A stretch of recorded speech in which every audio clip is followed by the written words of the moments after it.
سلامونه ګرانو هیوادوالو، یو ځل بیا ستاسې په خدمت کې یم. لکه څنګه مې چې د پخوانۍ ویډیو نه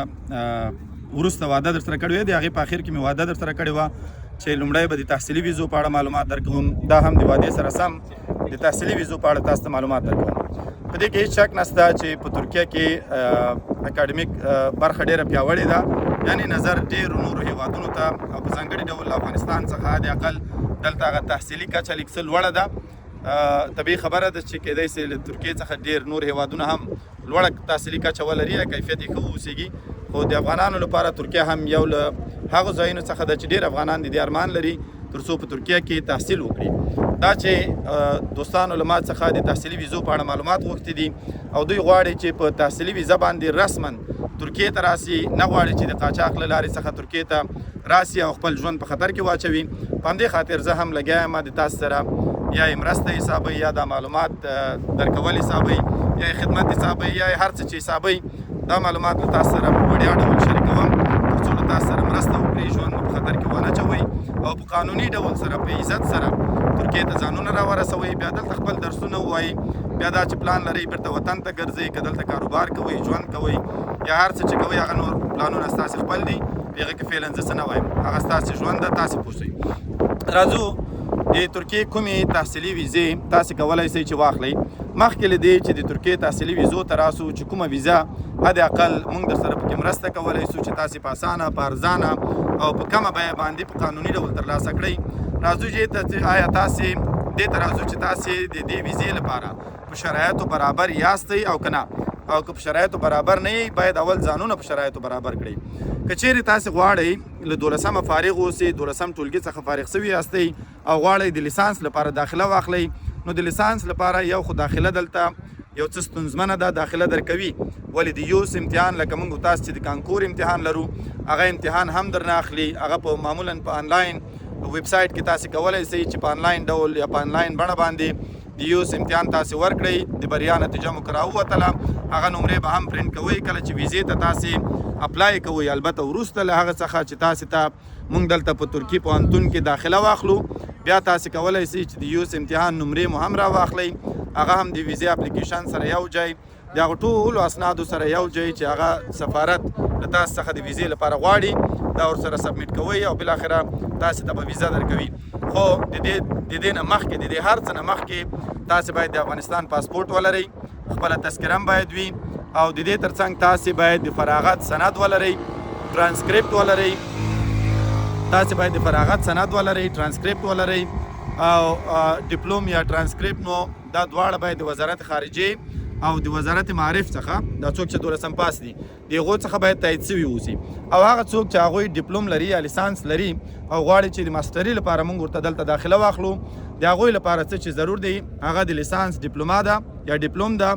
او ترانسکریپټ دی، پاسپورټ ده، تذکره ده، هغه عکسونه او شیونه چې بیا نور شیونه هلته پکارېږي ورته هغه دي. عکسونه خو طبیعي خبره ده، هغه تاسې هر وخت اخیستلی شئ، تازه عکسونه باید واخلئ چې 6 میاشتې پرې نه وي تېرې شوي. ولې کوم شیونه چې ډېر زیات ضرور دي او بغیر له هغوی څخه موږ نشو کولی چې تاسې ته په پوهنتون کې داخله واخلو، هغه ستاسې ډیپلوم ده، ترانسکریپټ ده چې باید د وزارت خارجې څخه هم تایید شوي وي او د تحصیلات عالي څخه دا ډیپلوم تاسو ته درکړل شوی وي یا د پوهنتون څخه هم که درکړل شوی وي باید وزارت خارجې تایید کړی وي.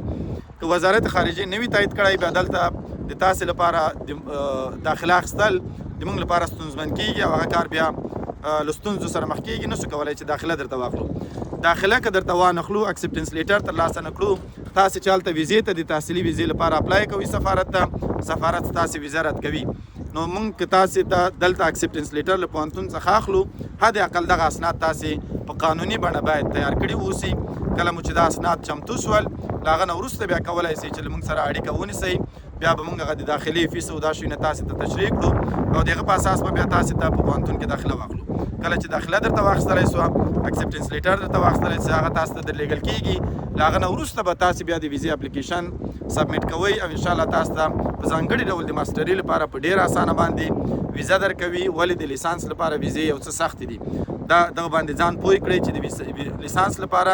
هره ویزه ګارنټي نه ده چې هغه حتما تاسې ته ویزې درکړي. که څه هم حتی د ډاکټرا لپاره هم ګارنټي موږ نشو درکولی، ځکه د سفارت خپلې پرېکړې دي، سفارت زموږ تر لاس لاندې کار نه کوي، بلکې موږ تاسې خپل غوښتنلیک ورته ورکوو هغه د هغوی خوښه ده چې ویزه راکوي که نه راکوي ولهذا عقل په شرایطو برابر اسناد چې موږ تاسې ورته برابر کړو چانس مو لوړیږي تر څو موږ ویزه په اسانه ترلاسه کړو دا د تحصیلي ویزو په اړه باندې معلومات چې د لیسانس او ماسټرۍ په برخه کې په ځانګړي ډول چې زه درته کار کولی سم دا معلومات مې درسره شیر کړه د دکتورا په برخه کې طبیعي خبره ده تاسې باید یو ریسرچ پرپوزل ولرئ د هغه نه وروسته بیا تاسې ته په دکتورا کې داخله اخیستل کیږي د داخلي فیس یې تحویلیږي له هغه نه وروسته بیا د ویزې لپاره تاسو ته اپلیکیشن درکول کیږي کله چې تاسې قبول سئ بیا به اپلیکیشن سبمیټ کوئ او ویزه به اخلئ او راځئ به دې خواته د دې هر څه سره فرض کړئ تاسې ماسټري ته راځئ دلته تاسې ویزه واخیستله راورسېدلئ تاسې دلته پوهنتون ته یا استنبول ته راورسېدلئ په استنبول کې تاسې ځئ پوهنتون ته زما کمرمین هم نه پوهېږم چې ستړی سوی که څنګه خبرې به ډېرې نه کوم را لنډې به یې کړم کله چې تاسې استنبول ته راورسېدلئ لومړی کار چې تاسې کوئ هغه دا ده چې تاسې به پوهنتون ته مراجعه کوئ په پوهنتون کې به د ژبې لپاره یو کلن د ژبې کورس به پیلوئ د هغه لپاره تاسې هغه کوم فیس چې د ژبې لپاره ټاکل سوی چې زه بیا کولی سم تاسو سره که څوک علاقمند وي په شخصي معلوماتو کې به تاسو سره شریک کړم نو هغه فیس به تاسې مکمل د یو کال لپاره ورکوئ او له هغه نه وروسته به تاسې کوم ځای چې په کرایه باندې نیولی په کوم کور کې چې تاسې اوسېږئ د هغه کور کرایه او شی مو چې ورکړه ډیپوزیټ مو ورته ورکړل قرارداد چې ستاسې په نوم څه د برق بیل د تاسې په نوم څه د ګاز بیل د اوبو بیلونه یې تاسې په نوم سول هغه نه وروسته به د اسناد راواخلئ له نورو اسنادو سره یو ځای پوهنتون ته به یې وروړئ د اقامې لپاره به اپلای وکړئ د اقامې لپاره مو چې درخواستي یا غوښتنلیک ورکوو دا بیا خپله پوهنتون درته پروسس کوي هغوی یې درته په ډېر ارزانه او په اسانه باندې اخلي نو دا وه دغه ټوله پروسه تر دې ځای پورې بیا خدای که دلته راوستلی له خیره کرایي کور مو که نیوو یا کرایي ځای مو که نیوو په هغه کې هم بیا مونږ او زموږ ملګري همکاران ټول در سره مرسته کولی سو او تاسې اړتیا نه لرئ چې دلته بیا دروازه په دروازه وګرځېږئ مختلفې دروازې وټکوئ